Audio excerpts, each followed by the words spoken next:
Hello everyone, তো দেখো মা এখন উচ্ছে চাকা চাকা করে কেটে নিচ্ছে। এটা কি হবে মা বলো তো? মুগ ডাল হবে উচ্ছে দিয়ে, এটা দেখা। ওয়াও! আর এইদিকে রয়েছে আম। এবার এই আমের টুকরোগুলো দেখে বুঝতেই পারছো যে কি করা হবে। এটা কিন্তু আচার করবে, এটা ঝাল আচার হবে। এটা একমাত্র শুধু মেয়ে খাবে, বড় মেয়ে, তাই তো দিদি ভাই? আমি খাবো, তুমি খাবে? আমার জন্য এনেছি। এই লালি কদিন ভর দিদি ভাই, টক করছিল। দিদি ভাই আয়নার দিকে দেখো, তোকে দেখা যাচ্ছে। উচ্ছে লিলু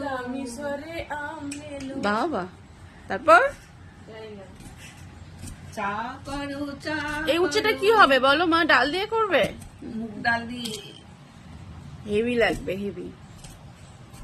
তো দেখতেই পাচ্ছ মা এখন রান্নার একদম সব জোগাড় টোগাড় করছে। এবার আমি আর দিভা উঠে পড়বো, বাকি কাজগুলো সেরে নেবো। তো চলো টাটা।